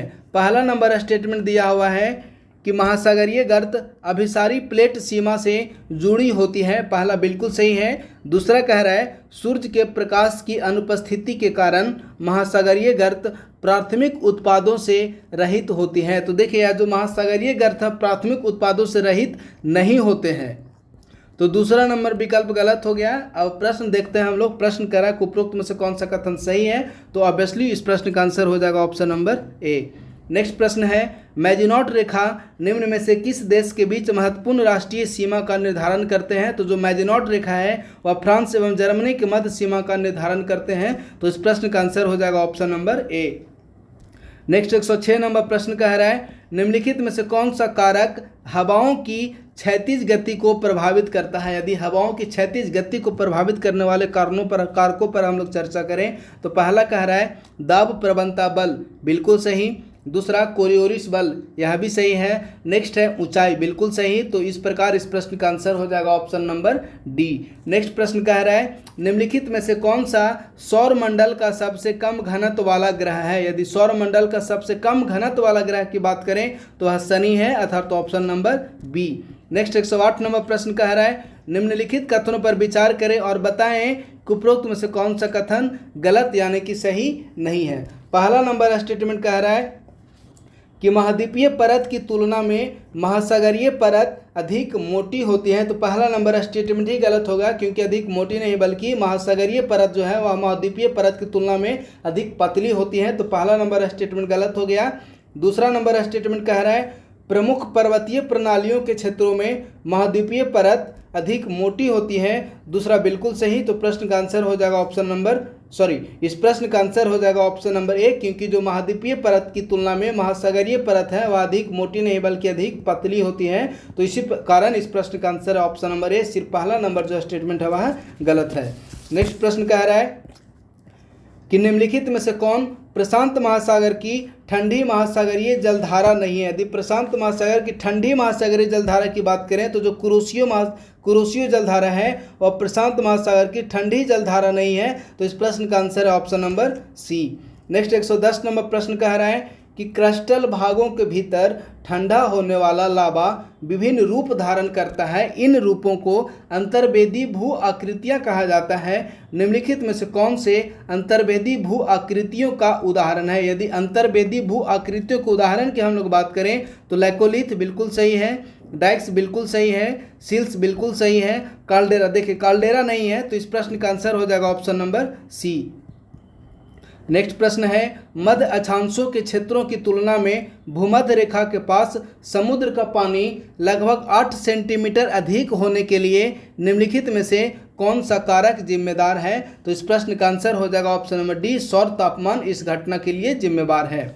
112 नंबर प्रश्न कह रहा है निम्नलिखित में से कौन सा सेशल्स के स्थान का सही विवरण है। यदि हम लोग सेशल्स के भौगोलिक विवरण की बात करें तो देखिए यह जो सेशल्स है मुख्य रूप से हिंद महासागरीय क्षेत्र में अवस्थित है, अर्थात तो ऑप्शन नंबर डी। 113 नंबर प्रश्न कह रहा है पृथ्वी और सूर्य के बीच की दूरी में भिन्नता के कारण वायुमंडल के शीर्ष पर प्राप्त सौर उत्पादन एक वर्ष में थोड़ा भिन्न होता है। सूर्य के चारों ओर अपनी परिक्रमा के दौरान पृथ्वी सूर्य से सबसे अधिक दूर कब होती है। अर्थात यह जो प्रश्न है वो कह रहा है, स्पष्ट शब्दों में यह प्रश्न कह रहा है कि पृथ्वी सूर्य से दूर पृथ्वी एवं सूर्य के बीच की जो दूरी है वह सर्वाधिक कब होती है। तो देखिए जो पृथ्वी एवं सूर्य के बीच की दूरी सर्वाधिक 4 जुलाई को होती है। इसे हम लोग अपसौर की घटना कहते हैं। तो इस प्रश्न का आंसर हो जाएगा option number B. Next 114 number प्रश्न है निम्नलिखित देशों में से कौन सा समूह विश्व के शीर्ष 3 कच्चे तेल उत्पादक देश हैं। यदि 3 कच्चे तेल उत्पादक देश की हम लोग बात करें तो अमेरिका, सऊदी अरब और रूस, ये जो 3 है वो वर्तमान समय के जो डाटा उपलब्ध है उस डाटा के अनुसार विश्व के 3 शीर्ष कच्चे तेल उत्पादक देश हैं। तो इस प्रश्न का answer option number C. Next प्रश्न है वह विस्तृत मैदान जो महाद्वीपीय किनारों और मध्य महासागरीय कटकों के बीच स्थित है और जहां किनारों से आगे बढ़ने वाली महाद्वीपीय अवसाद जमा होती हैं क्या कहलाती है। तो इस प्रकार की जो घटना है उसे हम अतल मैदान के रूप में जानते हैं या एबिसल मैदान के रूप में भी इसे हम लोग जानते हैं। तो इस प्रश्न का जो आंसर हो जाएगा वह है option number A. Next 116 number प्रश्न कह रहा है सूर्य के चारों ओर पृथ्वी की स्थिति में परिवर्तन के कारण ऋतुएं बदलती हैं। तो बताइए कि 22 दिसंबर को क्या होगा। यदि 22 दिसंबर की हम लोग बात करें तो 22 दिसंबर जो है उस समय मुख्य रूप से उत्तरी गोलार्ध में सर्दी के मौसम का एहसास होगा, अर्थात ऑप्शन नंबर बी। नेक्स्ट प्रश्न है निम्नलिखित में से कौन विश्व में सबसे बड़ा शहद उत्पादक देश है। यदि विश्व में हम लोग सबसे बड़ा शहद उत्पादक देश की बात करें तो इस प्रश्न का आंसर हो जाएगा ऑप्शन नंबर बी, यानी कि विश्व में जो सर्वाधिक शहद का उत्पादक देश है वह है चाइना। तो इस प्रश्न का आंसर है option number B. Next 118 number प्रश्न कह रहा है कि चक्रवातों और प्रति चक्रवातों में हवा की दिशा के पैटर्न के संदर्भ में निम्नलिखित में से कौन सा कथन सही है। पहला नंबर स्टेटमेंट दिया हुआ है कि उत्तरी गोलार्ध में चक्रवात वामावर्त क्रम में चलते हैं, बिल्कुल सही। दूसरा, उत्तरी गोलार्ध में प्रति चक्रवात वामावर्त क्रम में चलते हैं। तो उत्तरी गोलार्ध में जो प्रति चक्रवात है वह वामावर्त नहीं बल्कि उत्तरी गोलार्ध में प्रति चक्रवात है और दक्षिणावर्त चलता है। तो दूसरा नंबर विकल्प है वह गलत हो गया। अब प्रश्न कह रहा है कि नीचे दिए गए कोड का उपयोग करके सही उत्तर का चयन करें। तो ऑब्वियसली इस प्रश्न का आंसर हो जाएगा ऑप्शन नंबर ए। नेक्स्ट प्रश्न कह रहा है जब दो भिन्न वायु राशियां मिलती हैं तो इनके बीच सीमा क्षेत्र बातागर कहलाता है। तो ऐसे कितने बातागर का निर्माण होता है। यानी कि यदि हम लोग बातागर की बात करें तो वर्तमान समय में 4 बातागर हैं। तो इस प्रश्न का आंसर हो जाएगा option number C. Next 120 number प्रश्न कह रहा है निम्नलिखित में से कौन सा कथन सही है। पहला, संयुक्त राज्य अमेरिका विश्व में गेहूं का सबसे बड़ा उत्पादक है, बिल्कुल गलत। गेहूं का सबसे बड़ा उत्पादक है चीन, उसके बाद दूसरा सबसे बड़ा उत्पादक है भारत। तो पहला स्टेटमेंट गलत हो गया। दूसरा कह रहा है चीन विश्व में चावल का सबसे बड़ा उत्पादक है, बिल्कुल सही है। प्रश्न कह रहा है कि उपरोक्त दिए गए कोड का उपयोग करके सही उत्तर का चयन करें। तो इस प्रश्न का आंसर हो जाएगा ऑप्शन नंबर बी। नेक्स्ट प्रश्न कह रहा है उष्णकटिबंधीय चक्रवात उग्र तूफान है जो उष्णकटिबंधीय क्षेत्रों में महासागरों के ऊपर उत्पन्न होते हैं और तटीय क्षेत्रों की ओर बढ़ते हैं और तेज हवाओं, बहुत भारी वर्षा और तूफानी लहरों के कारण बड़े पैमाने पर विनाश होते हैं। तो प्रश्न कह रहा है कि अटलांटिक महासागर में उष्णकटिबंधीय चक्रवातों को निम्न में से क्या कहा जाता है, यानी कि निम्न में से किस नाम से जाना जाता है। तो जो अटलांटिक महासागर है उसमें उष्णकटिबंधीय चक्रवातों को हम लोग हरिकेन के रूप में जानते हैं, अर्थात ऑप्शन नंबर बी। नेक्स्ट प्रश्न है निम्नलिखित में से कौन सा भू आबद्ध देश नहीं है। यदि भू आबद्ध देश की बात करें तो देखिए यह जो केन्या है वह भू आबद्ध देश नहीं है क्योंकि केन्या जो है वह मुख्य रूप से अफ्रीका के पूर्वी तट पर अवस्थित है। अफ्रीका के पूर्वी तट पर अवस्थित है। तो इस प्रश्न का आंसर हो जाएगा ऑप्शन नंबर बी। नेक्स्ट प्रश्न है वायुमंडल की रचना एवं संरचना के संदर्भ में निम्नलिखित में से कौन सा कथन सही है। पहला स्टेटमेंट है ओजोन परत की सतह से 100 किलोमीटर ऊपर पाई जाती है। देखिए पहला नंबर स्टेटमेंट प्रश्न कह रहा है कौन सा कथन सही है। तो पहला नंबर स्टेटमेंट सही हो गया। एक मिनट। प्रश्न कह रहा है कि वायुमंडल की रचना एवं संरचना के संदर्भ में निम्नलिखित में से कौन सा कथन सही है। पहला है कि ओजोन पृथ्वी की सतह से 100 किलोमीटर ऊपर पाई जाती है, पहला स्टेटमेंट गलत हो गया। दूसरा कह रहा है कि वायुमंडल में जलवाष्प की मात्रा ऊंचाई के साथ घटती जाती है, दूसरा नंबर विकल्प बिल्कुल सही है। प्रश्न कह रहा है कि नीचे दिए गए कोड का उपयोग करके सही उत्तर चुनिए, तो इस प्रश्न का आंसर हो जाएगा ऑप्शन नंबर बी। अब यदि हम लोग ओजोन वायुमंडल की बात करें तो 100 किलोमीटर नहीं बल्कि अब 50 किलो पृथ्वी के वायुमंडल से 50 किलोमीटर के ऊपर की जो परत है उसे हम लोग ओजोन परत या ओजोन मंडल के रूप में जानते हैं। इसी कारण पहला नंबर जो विकल्प है वो गलत हो गया, तो इस प्रश्न का आंसर ऑप्शन नंबर बी अर्थात केवल और केवल 2। नेक्स्ट प्रश्न है, वायुमंडल अलग अलग घनत्व और तापमान वाली विभिन्न परतों से बना है, निम्नलिखित में से कौन सी वायुमंडल के उच्चतम बिंदु पर स्थित है। यानी कि प्रश्न करा कि वायुमंडल के उच्चतम बिंदु पर कौन सी परत स्थित है, तो देखिए जो वायुमंडल के उच्चतम बिंदु पर है वह मेसोपॉज है अर्थात option number A. Next 125 number प्रश्न कह रहा है, वायुमंडल को गर्म करने और ठंडा करने के विभिन्न तरीके हैं। वायुमंडल का निचला स्तर अर्थात जमीन के ऊपर की हवा मुख्यतः किस प्रक्रिया द्वारा गर्म होती है। तो जो जमीन के ऊपर की हवा मुख्य रूप से संचालन की प्रक्रिया द्वारा गर्म होती है अर्थात कंडक्शन की प्रक्रिया द्वारा, तो इस प्रश्न का answer option number B. Next प्रश्न कह रहा है, निम्नलिखित में से कौन सी गतिविधियां चतुर्धातुक गतिविधियों की श्रेणी में आती हैं। तो यदि हम लोग चतुर्धातुक गतिविधियां की बात करें तो देखिए सूचना का उत्पादन और सूचना का प्रसार, ये जो दोनों गतिविधियां हैं वो चतुर्धातुक गतिविधियों की श्रेणी में आते हैं अर्थात ऑप्शन नंबर सी इस प्रश्न का सही आंसर है। नेक्स्ट प्रश्न कह रहा है, आने वाली सौर विकिरण पृथ्वी की सतह से टकराने से पहले वायुमंडल से होकर गुजरती हैं, निम्नलिखित में से किस क्षेत्र में अधिकतम सूर्या तप प्राप्त होता है। यदि अधिकतम सूर्या तप की बात करें तो जो अधिकतम सूर्या तप है वह उपोष्णकटिबंधीय रेगिस्तानी क्षेत्र में पाया जाता है अर्थात ऑप्शन नंबर बी। नेक्स्ट प्रश्न है, निम्नलिखित में से कौन से जल निकाय फ्लोरिडा जल डमरू मध्य से जुड़े हुए हैं। यदि फ्लोरिडा जल डमरू मध्य की बात करें तो देखिए मैक्सिको की खाड़ी और अटलांटिक महासागर ये जो दोनों हैं वे फ्लोरिडा जल डमरू मध्य के द्वारा एक दूसरे से जुड़े हुए हैं, तो इस प्रश्न का आंसर हो जाएगा ऑप्शन नंबर ए। नेक्स्ट प्रश्न की बात करें तो देखिए जो नेक्स्ट प्रश्न है वो कह रहा है कि लोगों की दैनिक मांग को पूरा करने के लिए शहरी केंद्रों के आसपास सब्जियां उगाना क्या कहलाता है। तो जो शहरी केंद्रों के आसपास जो सब्जियां उगाई जाती हैं उस प्रक्रिया का हम लोग ट्रक खेती के रूप में जानते हैं अर्थात option number C. Next 130 number प्रश्न है, निम्नलिखित में से किसने मानव भूगोल को अशांत मनुष्य और अस्थिर पृथ्वी के बीच बदलते संबंधों का अध्ययन के रूप में परिभाषित किया है। तो यह जो कार्य है वह मुख्य रूप से एलन सी सैंपल द्वारा किया गया है अर्थात ऑप्शन नंबर बी। नेक्स्ट प्रश्न है, निम्नलिखित में से कौन सा आर्थिक कारक किसी क्षेत्र में जनसंख्या के वितरण को प्रभावित करता है। यदि जनसंख्या के वितरण को प्रभावित करने वाले आर्थिक कारक की हम लोग बात करें तो देखिए खनिज भंडार बिल्कुल सही है। नेक्स्ट है जल की उपलब्धता गलत, स्थल रूप बिल्कुल गलत, जलवायु बिल्कुल गलत, तो इस प्रश्न का आंसर हो जाएगा ऑप्शन नंबर बी अर्थात केवल और केवल 1। नेक्स्ट प्रश्न की बात करें तो देखिए जो 132 नंबर प्रश्न है वो कह रहा है कि निम्नलिखित में से कौन सा दूध की मात्रा के हिसाब से दुनिया का सबसे बड़ा डेयरी फार्म होने के लिए जाना जाता है। तो विश्व का सबसे बड़ा जो डेयरी फार्म के रूप में जाना जाता है वह है सऊदी अरब में स्थित अलमराई अर्थात ऑप्शन नंबर बी। नेक्स्ट प्रश्न है, ठंडी समशीतोष्ण महाद्वीपीय जलवायु या साइबेरियाई जलवायु दक्षिणी गोलार्ध में उल्लेखनीय रूप से अनुपस्थित है क्योंकि। तो देखिए दक्षिणी गोलार्ध में साइबेरियाई जलवायु का अनुपस्थित होने का जो प्रमुख कारण है वह है कि दक्षिणी गोलार्ध उच्च अक्षांशों में दक्षिणी गोलार्ध काफ़ी संकीर्ण रूप में पाया जाता है अर्थात ऑप्शन नंबर बी।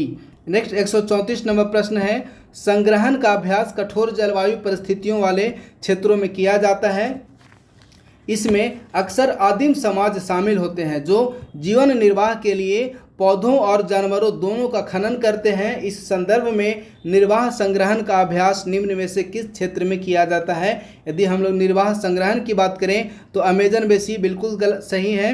दूसरा है पश्चिमी यूरोप, देखिए पश्चिमी यूरोप में नहीं किया जाता है। नेक्स्ट है ऑस्ट्रेलिया का उत्तरी किनारा बिल्कुल सही और दक्षिण पूर्व एशिया का अंतर्भाग बिल्कुल सही। तो इस प्रश्न का जो आंसर हो जाएगा वह है ऑप्शन नंबर बी अर्थात 1, 3 और 4। नेक्स्ट प्रश्न है, मध्य अमेरिका और मैक्सिको में मिल्पा और इंडोनेशिया और मलेशिया में लदांग निम्न में से किसके उदाहरण हैं? तो जो मिल्पा और लदांग है मुख्य रूप से स्लेश एंड बर्न कृषि का उदाहरण है। तो इस प्रश्न का आंसर है ऑप्शन नंबर सी। नेक्स्ट प्रश्न की बात करें तो देखिए जो नेक्स्ट प्रश्न है वो कह रहा है कि लोग बेहतर आर्थिक और सामाजिक जीवन के लिए एक स्थान से दूसरे स्थान पर प्रवास करते हैं। प्रवासन को प्रभावित करने वाले कारकों के दो समूह हैं अर्थात पुश कारक और पुल कारक। इस संदर्भ में निम्नलिखित में से कौन से पुल कारक में शामिल है? यानी कि प्रश्न स्पष्ट रूप से कह रहा है कि पुल कारक में निम्नलिखित में से कौन कौन शामिल है। तो यदि हम लोग पुल कारक की बात करें तो पुल कारक बेसिकली बेहतर नौकरी के अवसर के लिए इस क्षेत्र में यानी कि पुल कारक में प्रवासन किया जाता है। तो इस प्रश्न का answer option number D. Next प्रश्न है मानव विकास की अवधारणा निम्न में से किसके द्वारा प्रस्तुत की गई थी? तो ध्यान दीजिएगा यह जो मानव विकास की अवधारणा है वह बांग्लादेश के एक अर्थशास्त्री थे महबूब उल हक, इनके द्वारा ही प्रतिपादित की गई थी अर्थात ऑप्शन नंबर सी। नेक्स्ट प्रश्न है निम्न में से कौन सा मोनोकल्चर का पालन नहीं करता है? यदि हम लोग मोनोकल्चर की बात करें तो मोनोकल्चर में मिश्रित खेती नहीं की जाती है अर्थात option number B. Next 139 number प्रश्न है निम्नलिखित में से किस क्षेत्र के कर्मचारियों को गोल्ड कॉलर पेशेवर कहा जाता है? यदि हम लोग गोल्ड कॉलर पेशेवर की बात करें तो देखिए जो क्वीनरी सेक्टर है उसे गोल्ड कॉलर पेशेवर के रूप में हम लोग जानते हैं अर्थात option number D. Next 140 number प्रश्न है निम्नलिखित कथनों पर विचार करें और बताएं कि उपरोक्त में से कौन से कथन सही है। पहला, अमेरिका विश्व में सोने का सबसे बड़ा उत्पादक देश है। तो अमेरिका विश्व में सोना का सबसे बड़ा उत्पादक देश है, पहला बिल्कुल गलत हो गया। दूसरा कह रहा है चीन दुनिया में चांदी का सबसे बड़ा उत्पादक देश है, दूसरा भी गलत हो गया क्योंकि चीन नहीं बल्कि मैक्सिको जो है वह विश्व में चांदी का सबसे बड़ा उत्पादक देश है। नेक्स्ट है भारत विश्व में हीरे का सबसे बड़ा उत्पादक देश है। तो भारत जो है वह विश्व में हीरे का सबसे बड़ा उत्पादक देश नहीं बल्कि रूस जो है वह विश्व में वर्तमान समय में हीरा का सबसे बड़ा उत्पादक देश है। तो इसका आधार पर इस प्रश्न का आंसर हो गया ऑप्शन नंबर डी क्योंकि उपरोक्त तीनों जो विकल्प हैं वे गलत हैं। नेक्स्ट 141 नंबर प्रश्न है निम्नलिखित में से किस महाद्वीप में देशों की संख्या सबसे कम है? यदि महाद्वीप की हम लोग बात करें तो देखिए वर्तमान समय में जो दक्षिण अफ्रीका है उस दक्षिण अमेरिका है इस महाद्वीप में देशों की संख्या सबसे कम मात्र और मात्र 13 देश हैं दक्षिण अमेरिका में। जबकि एशिया महाद्वीप की बात करें तो वर्तमान समय में एशिया में 48 देश हैं। इसके अलावा उत्तरी अमेरिका की बात करें तो उत्तरी अमेरिका में वर्तमान समय में 23 देश हैं और यूरोप में वर्तमान समय में 44 देश हैं, लेकिन इस विकल्प के अनुसार दक्षिण अमेरिका में मात्र 13 ही देश हैं। इस कारण इस प्रश्न का आंसर है option number C. Next 142 number प्रश्न है बोलिवियाई पठार या अल्टीप्लानो पठार निम्न में से किस क्षेत्र में अवस्थित है? तो यह जो बोलिवियाई पठार है वह दक्षिण अमेरिका का पश्चिमी तट पर अवस्थित है अर्थात ऑप्शन नंबर बी। नेक्स्ट प्रश्न है बंदरगाहों को उनके द्वारा संभाले जाने वाले यातायात के प्रकार और स्थान के आधार पर भी वर्गीकृत किया जाता है। इस संदर्भ में निम्नलिखित में से कौन सा बंदरगाह आउटपोर्ट बंदरगाह के रूप में जाना जाता है? तो जो आउटपोर्ट बंदरगाह के रूप में ग्रीस का पिरियस बंदरगाह जाना जाता है अर्थात ऑप्शन नंबर डी। नेक्स्ट प्रश्न है निम्नलिखित में से कौन सा सही सुमेलित है? एक तरफ जनजाति दिया हुआ है, दूसरी तरफ उस जनजाति से संबंधित क्षेत्र दिए हुए हैं। तो देखिए पहला है बुशमैन जनजाति अमेजन बेसिन, पहला गलत हो गया क्योंकि जो बुशमैन जनजाति है वह मुख्य रूप से दक्षिण अफ्रीका में पाया जाता है, तो पहला नंबर विकल्प गलत हो गया। दूसरा कह रहा है चुकुच्ची जनजाति रूस, बिल्कुल सही है। तीसरा कह रहा है बोरो जनजाति कालाहारी रेगिस्तान, तो जो बोरो जनजाति है वो मुख्य रूप से पश्चिमी अमेजन क्षेत्रों में पाया जाता है, तो तीसरा नंबर विकल्प भी गलत हो गया। अब इस प्रश्न के अनुसार जो आंसर निकल कर आ रहा है वह है ऑप्शन नंबर बी अर्थात केवल 2 यानी कि चुकुच्ची जनजाति रूस में है, सिर्फ और सिर्फ यही सुमेलित है। नेक्स्ट प्रश्न है निम्नलिखित में से कौन सा क्षेत्र दुनिया में सबसे अच्छा कॉफ़ी उगाने वाला क्षेत्र है? यानी कि दुनिया में सबसे अच्छा कॉफ़ी उगाने वाले क्षेत्र की हम लोग बात करें तो देखिए कोलंबिया और ब्राज़ील यह भी है, और युगांडा इथोपिया बिल्कुल सही, इथोपिया वियतनाम बिल्कुल सही अर्थात ऑप्शन नंबर डी। नेक्स्ट प्रश्न है निम्नलिखित जोड़ियों पर विचार करें। एक तरफ मरुस्थल दिया हुआ है और दूसरी तरफ उस मरुस्थल से संबंधित क्षेत्र दिया हुआ है। पहला कह रहा है कालाहारी मरुस्थल अफ्रीका, तो हाँ, और प्रश्न कह रहा है कि उपरोक्त में से कौन से कथन सही सुमेलित है।